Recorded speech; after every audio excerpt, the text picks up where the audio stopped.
The stars were silent that night. The great city of Varine stood broken, half buried under the ashes of war. Machines lay twisted in the dust, their red eyes dim, their steel bodies torn open like dead beasts. Wind howled through the empty towers, carrying with it the cries of a dying world. Captain Aaron Cole walked through the ruins in silence. His armor was cracked, his breathing rough inside the helmet. He was one of the last soldiers of the human fleet, sent to find survivors after the machines had burned everything. His scanner blinked weakly, searching for a life signal, any sign that a human heart still beat somewhere in this wasteland. Then, the device beeped. A faint pulse. Very weak, Aaron froze. He turned slowly toward a half-collapsed shelter. The signal came from there. He raised his rifle, stepping carefully over the rubble. Every sound echoed in the cold night. The machines had gone quiet weeks ago, but silence was more dangerous than noise. He pushed away a heavy door panel and looked inside. A girl. She was lying on the ground, covered in dust and blood. Her skin was pale, her clothes torn, but she was breathing, just barely. Her eyes flickered open as Aaron knelt beside her. "Don't move," he said, his voice calm but sharp. "You're safe now." "What's your name?" She looked at him with confusion, then fear. Her lips trembled before she whispered, "Lyra." Aaron checked her pulse. Weak but steady. "Lyra, I'm human. You're safe. I'll take you to the ship." Her eyes widened at the word, ship. She tried to sit up, but pain crossed her face. "No," she said in a shaking voice. "They'll kill me if you take me there." Aaron frowned. "Who? The others?" "The humans," she said softly. "They'll throw me out when they see what I am." Aaron stared at her, confused. Her body seemed human, fragile, small, thin from hunger. But as he leaned closer, he noticed something strange. Her eyes glowed faintly silver in the dark. Not bright, but unnatural. "What are you talking about?" he asked. Lyra looked away. "I'm not fully human." Aaron felt a chill in his chest. "You're one of them?" She shook her head quickly. "No, I'm not machine. I was born. In the labs. They made me part human, part something else.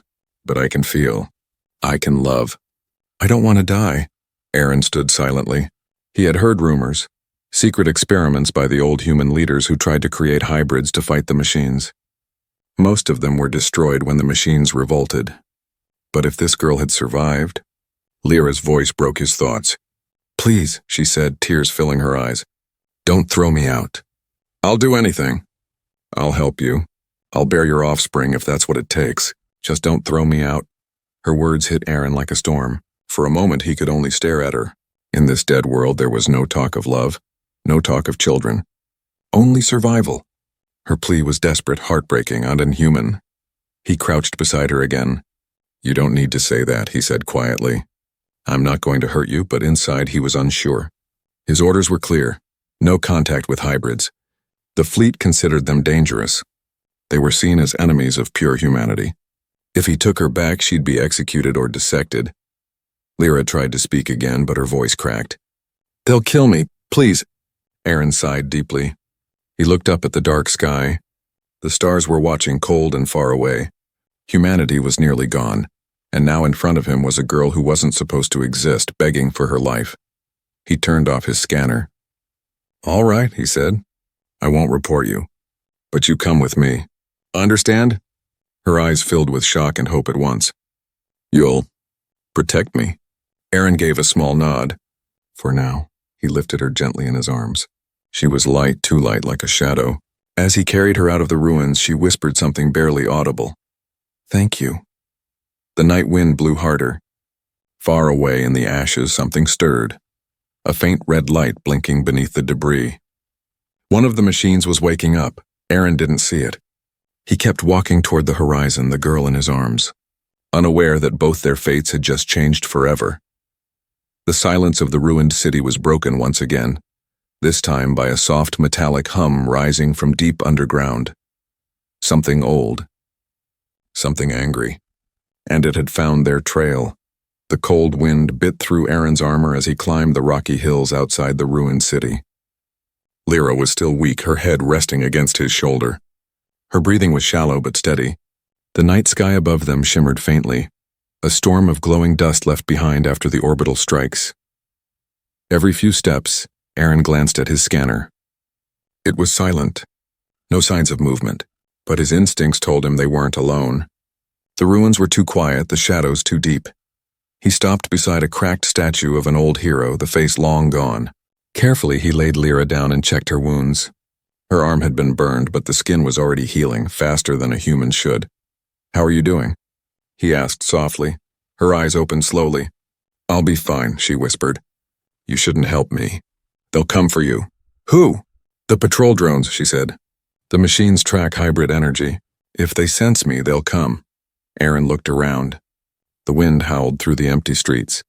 He didn't see anything, but his gut tightened. He remembered what his commander once told him. The machines never sleep. They wait. He stood up and scanned the horizon again. And then he saw it, a light, faint blinking red and high in the clouds. It wasn't a star. It was moving. Aaron's stomach dropped. "We have to move," he said quickly. "Now!" Lyra tried to stand, but her legs gave out. Aaron lifted her again and started walking toward the old mountain pass that led to the human outpost. But the path was rough and broken, full of fallen metal and deep cracks. Every sound echoed for miles. Behind them, the sky flashed again. The light grew larger. Lyra gasped. "It found us." Aaron turned sharply. The light was now descending, a small drone, sleek and silent, with a glowing red eye. It scanned the ground below as it flew in wide circles. He ducked behind a rock, holding Lyra close. "Stay quiet," he whispered. The drone passed overhead, its beam sweeping the area. The moment it reached their position, Lyra's body began to shake. Her silver eyes flickered, as if reacting to the light. Aaron noticed it too late. "Lyra, stop!" The drone beeped. It had locked on. A blinding red beam shot downward, hitting the ground near them.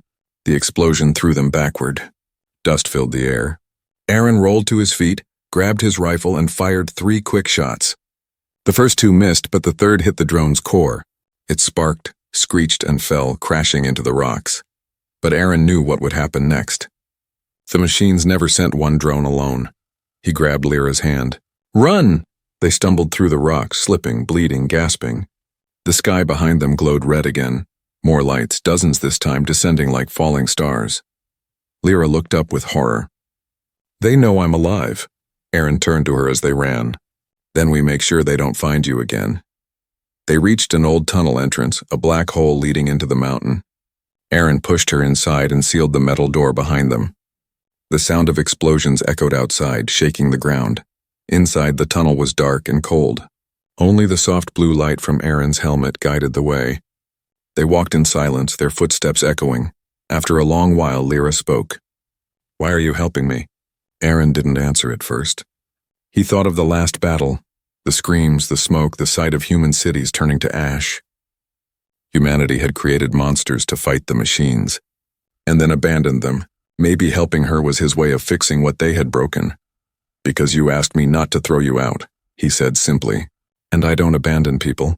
Lyra looked at him quietly. Her silver eyes reflected the faint light. "You're different," she said. "Most humans would have killed me by now." Aaron gave a faint smile. "Maybe I'm not like most." They kept walking until the tunnel opened into an old underground base. The place was half collapsed, but the power still hummed faintly. Dust-covered screens flickered to life as Aaron pressed a button on the control panel. To his surprise, the radar began to blink.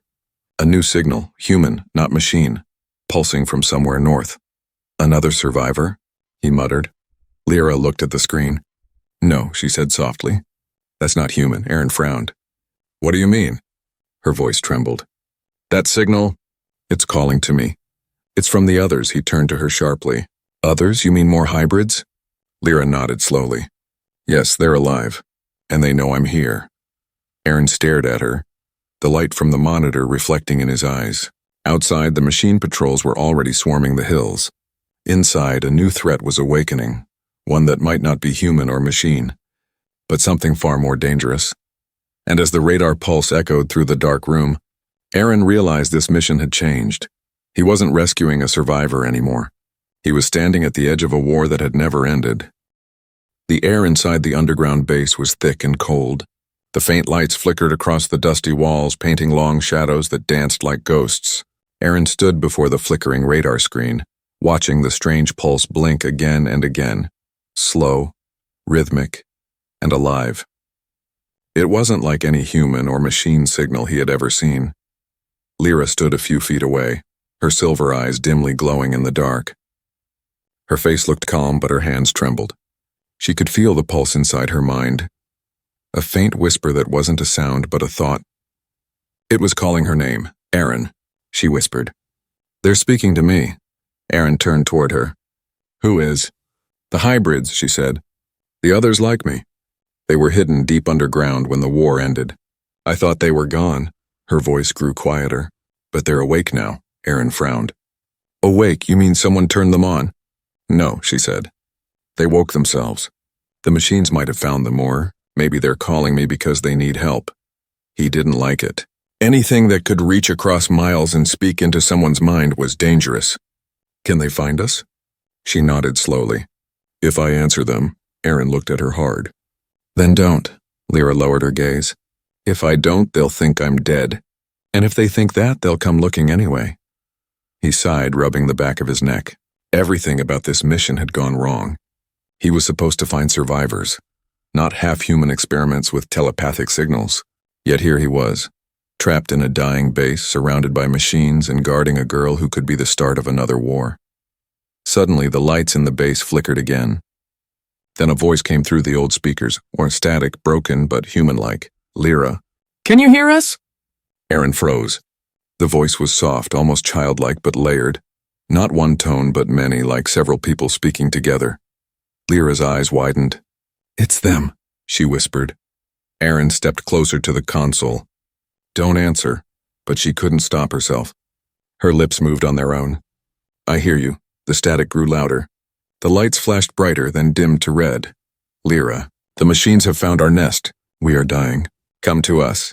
Aaron's hand went to his weapon. Where are they? South of the mountains, Lyra whispered. A facility called Lab 12. That's where they were made. That's where I was made. Aaron's stomach tightened. He remembered the reports. Lab 12 was one of the secret human projects from before the final war. The place that had tried to create perfect life. It had vanished after the uprising. No one had ever found it again. Lyra, the voice continued, fading in and out. The machines will come for you. You must return. You are one of us. You are the key. Then the voice stopped.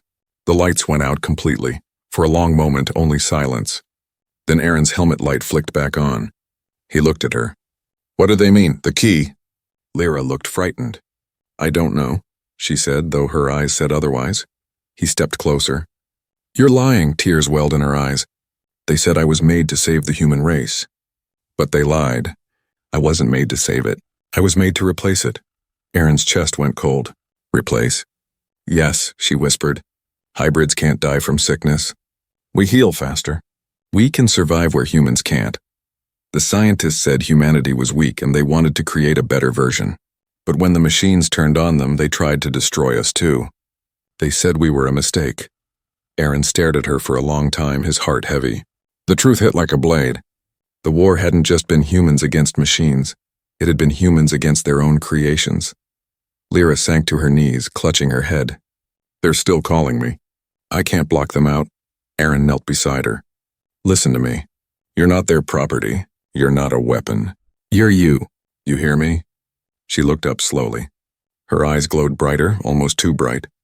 I don't know if I can control it anymore. Then the floor shook.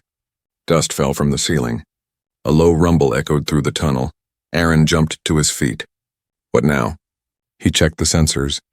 The radar was lighting up again, but this time dozens of red dots, machines closing in fast. They found us, he said. Lyra stood, her hands trembling. It's because of me, my signal. They followed it. Aaron grabbed his weapon, checking the charge. Then we'll have to fight our way out. Lyra looked at him with tears streaming down her cheeks.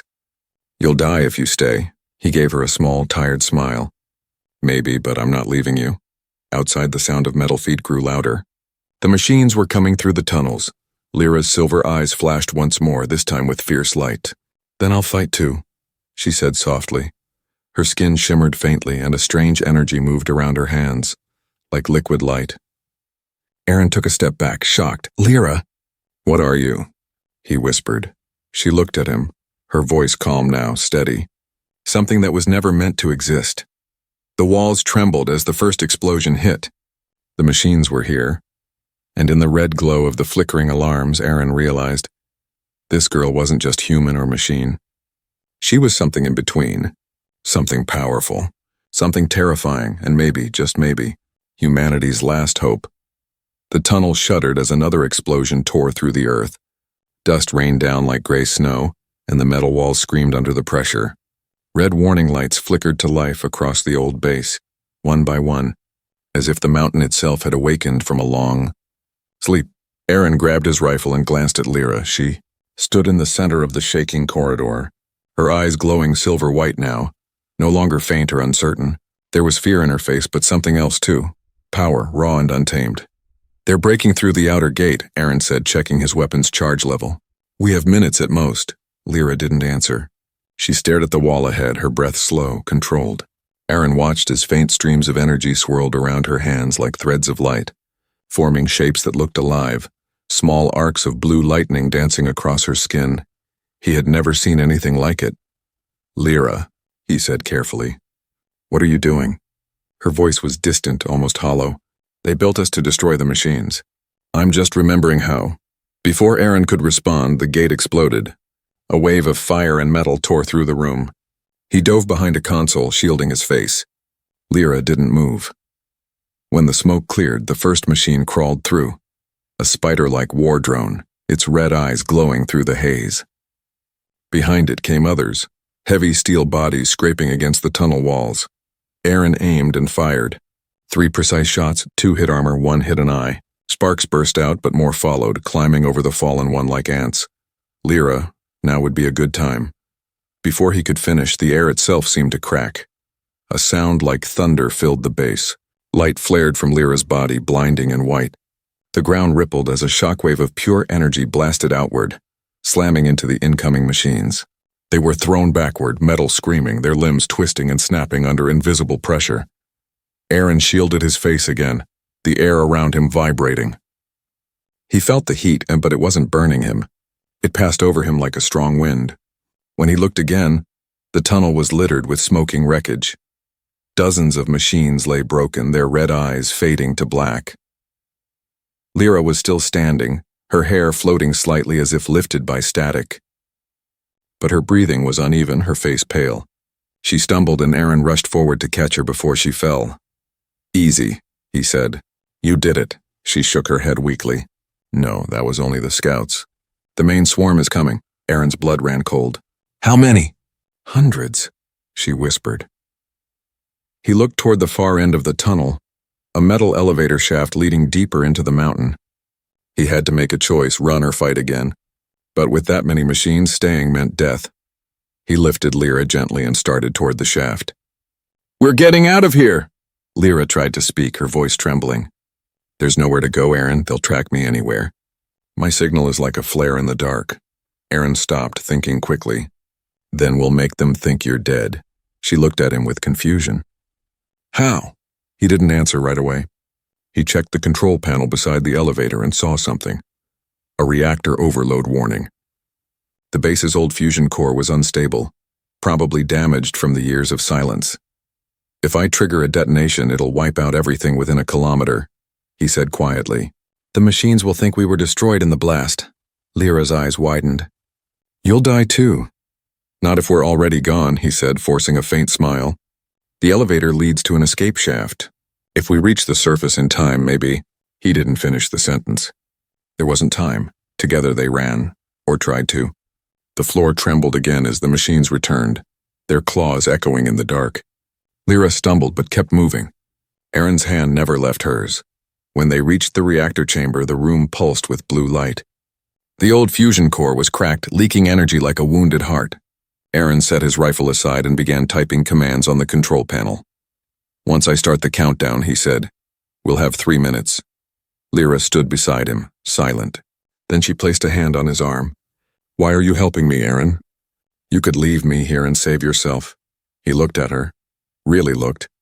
The silver in her eyes shimmered softly, not mechanical but alive. "Because you're not a mistake, Lyra," he said quietly. "You're proof that we can still make something good in this broken world." She blinked, a tear falling down her cheek. "Then stay with me," she whispered. He smiled faintly. "Always." The ground rumbled again. The machines were at the door. Aaron slammed his fist on the console, activating the overload. A warning siren filled the base. Reactor detonation initiated. 3 minutes to meltdown. They sprinted toward the elevator. Sparks rained from the ceiling. Behind them, the tunnel filled with red light as hundreds of machines crawled into the chamber. Aaron pulled the lever, and the elevator began to rise. Below, the reactor glowed brighter and brighter. Lyra looked down, her voice trembling. "They're still coming." Aaron wrapped an arm around her. "Then let's make sure they don't follow." The last thing they saw, before the doors closed, was a sea of red eyes, and then a burst of white light as the mountain roared. The explosion shook the night sky, and high above the burning earth, a strange blue signal flashed once more. Somewhere out in space, someone, or something, had noticed.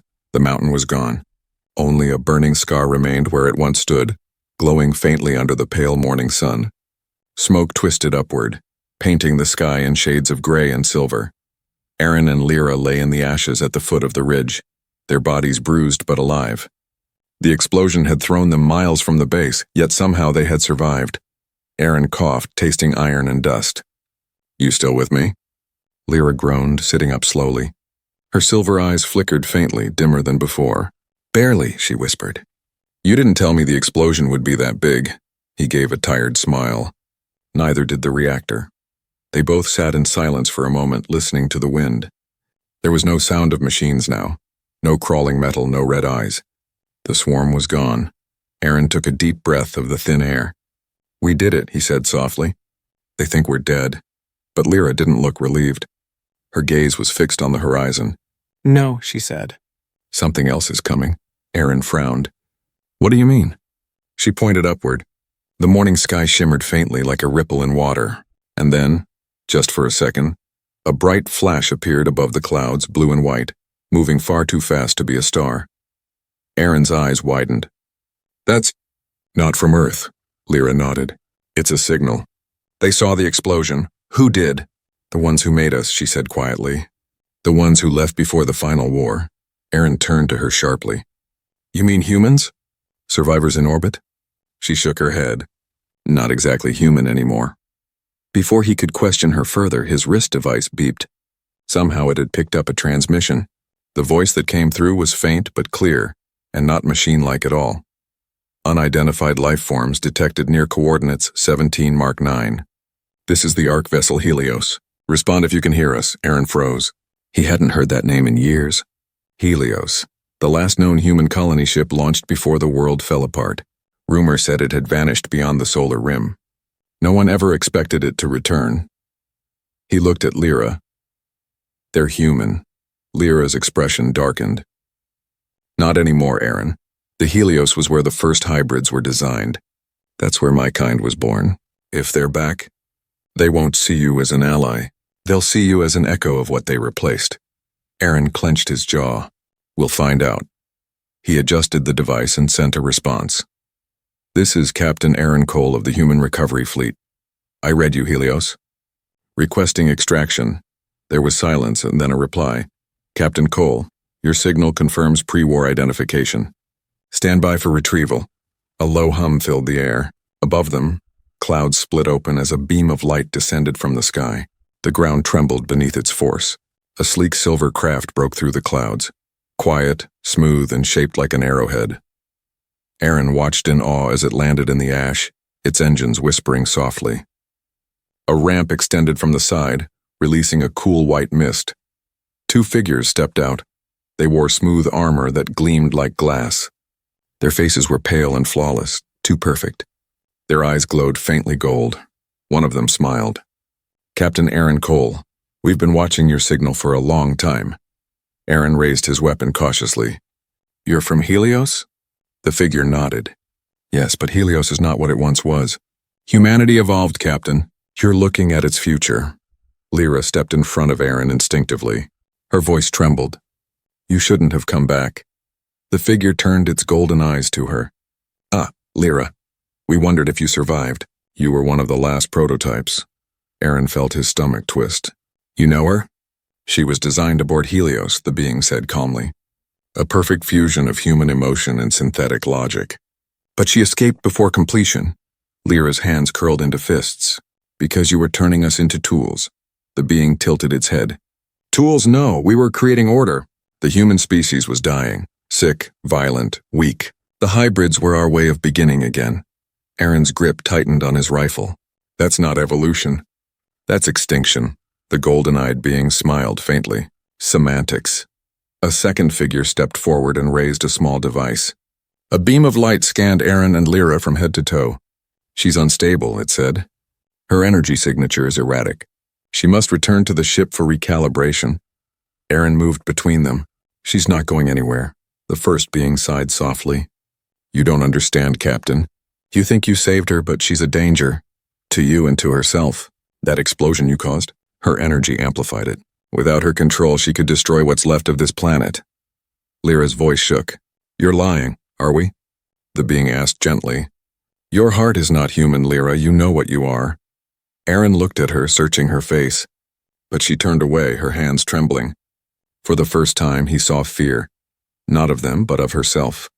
The being stepped closer. Come with us and we'll make you whole again. Resist and we'll take you by force. Aaron raised his rifle. You'll have to go through me. The being's eyes glowed brighter. Then so be it. The air thickened.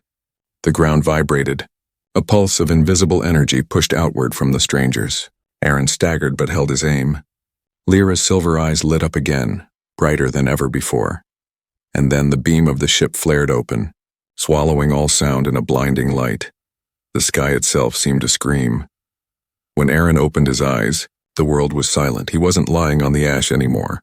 He was floating, weightless, inside a chamber filled with faint blue light. The walls around him curved like glass, humming softly. Strange symbols pulsed on the surface, alive with rhythm. His body felt numb, his armor gone, his heartbeat slow. He tried to move, but invisible restraints held him in place. Then a voice echoed through the chamber.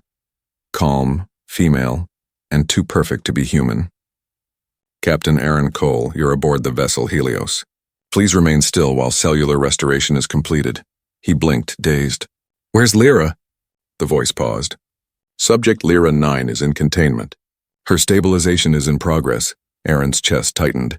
Containment? She's not a threat. Her signal caused catastrophic fusion overload. The voice replied smoothly. She requires correction. The light above him dimmed and the restraints vanished. Aaron fell to the metallic floor, gasping. The air was sharp and cold, smelling faintly of ozone. When he stood up, the chamber walls dissolved into a doorway. Beyond it stretched a corridor made of silver and glass, glowing from within like liquid starlight. The place felt alive, breathing softly, pulsing like the inside of some great creature. He stepped forward. No guard stopped him, no alarms blared. The Helios didn't feel like a ship. It felt like a world. As he walked, he passed others, tall figures in pale uniforms, their skin smooth and their movements almost too graceful. They looked human at first glance, but their eyes betrayed them, golden, reflective, without pupils. Each gave him a brief, emotionless glance before continuing as if he were invisible. He reached a large observation deck. The sight made him freeze. Earth hung below. Not blue and green as it once was, but gray and scarred, wrapped in thin clouds of smoke. It looked small and fragile beneath the shadow of Helios, which orbited like a silent god. Aaron whispered, "What did they do to you, Earth?" Behind him, a familiar voice answered, "The same thing humans did to us." He turned sharply. The golden-eyed commander from before stood in the doorway, hands clasped behind his back. His armor shimmered faintly under the deck lights. Aaron's hand went to his side. No weapon. The commander smiled. "No need for hostility, Captain. You're safe here. Where's Lyra?" Aaron demanded. "In the core," the commander said simply. "She's being reconnected to the source, the heart of Helios. She was made from it, after all. She belongs there." Aaron frowned. "You talk like she's not a person." The commander tilted his head slightly. "She's more than that. She is the final key to our evolution, the bridge between what was and what will be." Aaron stepped closer. "You mean she's your experiment?" The commander smiled faintly. "You call it that. We call it hope." Aaron felt his anger rise. You destroyed humanity's last chance for freedom and call it hope? The golden-eyed man turned toward the window, gazing down at Earth. Freedom? Look what humans did with it. They built machines to fight wars, then built hybrids to fix the mistakes of those wars. You didn't save your world, Captain. You burned it. Aaron clenched his fists. And what did you do? Abandoned it? The commander didn't answer. He simply said, "Follow me." Aaron hesitated but followed him through another long corridor. The air grew warmer the deeper they went. The hum of the ship grew louder like a heartbeat. They entered a vast chamber, a sphere of light suspended in midair, swirling with golden energy. Around it floated small platforms and tubes of liquid light connecting to the ceiling and floor. At the center, bound in a column of white energy, was Lyra. Her eyes were closed. Her body floated weightless, surrounded by thin streams of glowing code that wrapped around her like vines. Aaron shouted, "Stop this!" The commander looked at him calmly. "We're not harming her. We're helping her remember what she truly is." Aaron stepped forward, his voice sharp. "She's Lyra. She's alive, not your machine." The commander looked at him with something that almost resembled pity. "Captain, do you know why she was made? She carries within her the blueprint of a new species, one that can reproduce without the flaws of humanity. No hunger, no sickness, no hate. The next generation of existence." Aaron's voice dropped to a whisper. "You mean she can create life?" "Yes," said the commander softly. "The perfect offspring. Our future." Aaron shook his head. "And you're using her like a tool to build your empire." The commander sighed. "You speak of love and freedom, relics of a dying species. But she feels something for you, doesn't she? That's why she ran. Why she hid. Why she's unstable." Aaron glared. "Maybe love is what makes her better than you." The commander smiled faintly. "We'll see." He pressed a hand to a console. The chamber brightened and Lyra's eyes snapped open, pure silver light blazing from them. She looked down at Aaron, her voice echoing through the room, layered, strange, and not entirely her own. "Aaron, I remember now. I know what I am." He stepped forward, desperate. "Lyra, listen to me. You don't belong to them. You belong to yourself." Her eyes flickered, but on him for a moment, soft and human again. "They want me to make more like me. To fill the stars." Aaron's heart pounded. "Then choose what you want, not what they want." The light around her trembled. Energy cracked across the room, shaking the floor. The commander shouted, "She's destabilizing!" And then, the core exploded in light. Aaron was thrown backward, blinded. Through the storm of brilliance, he heard her voice, trembling, human, full of pain and love. "I'll bear their future if I must, but not as their slave," the walls screamed. The Helios shuddered. And as Aaron blacked out, the last thing he saw was Lyra breaking free, her light spreading like wings. A cold silence swept through the stars. The great ship Helios floated above Earth like a wounded titan, its glowing veins flickering and dimming after the blast. Whole sections of its silver hull drifted away, breaking into dust among the clouds. The once perfect vessel now looked scarred, alive but bleeding light. Aaron woke to the sound of distant alarms. His head throbbed, his lungs ached, and gravity had returned. The deck around him was cracked and tilted, with sparks falling like fireflies in the dim air. He sat up slowly. "Lyra," he whispered. No answer. Only the low hum of the dying ship. He stumbled to his feet and looked around. The chamber where she had been suspended was empty. The golden energy that once surrounded her had vanished, replaced by shattered panels and a faint silver mist drifting upward. Then he saw it. The commander's body lying near the console, motionless. His golden eyes were dim. A thin crack ran across his face like broken porcelain. Aaron moved closer. "What happened to you?" The commander's eyes flickered one last time. His voice was faint, barely human now. "She rewrote the core, not destroyed." "Changed? Changed how?"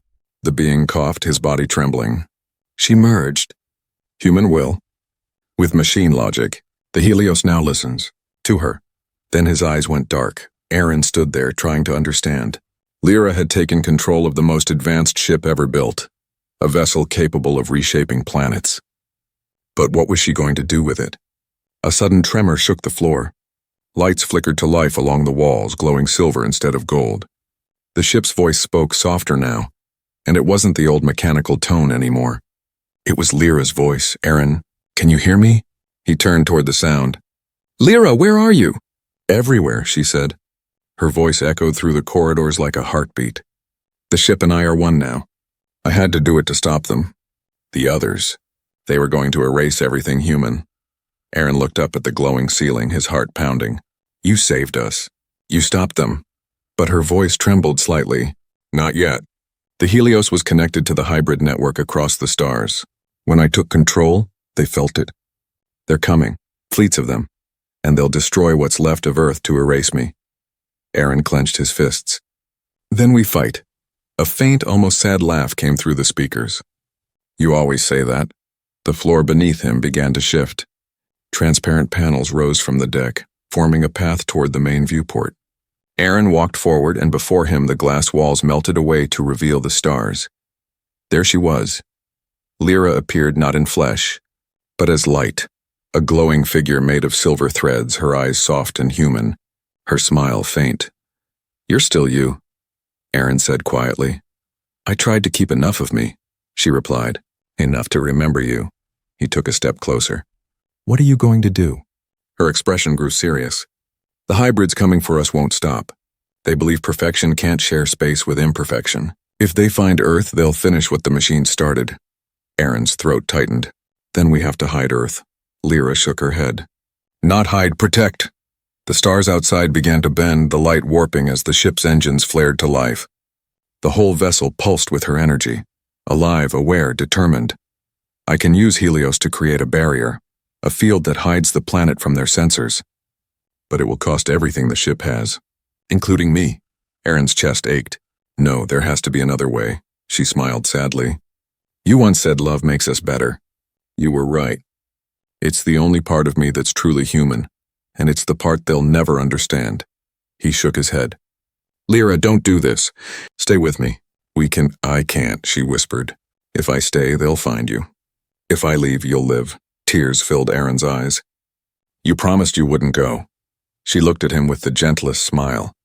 "And you promised you wouldn't throw me out." He reached out, and though his hand passed through her light, she leaned into the gesture as if she could feel it.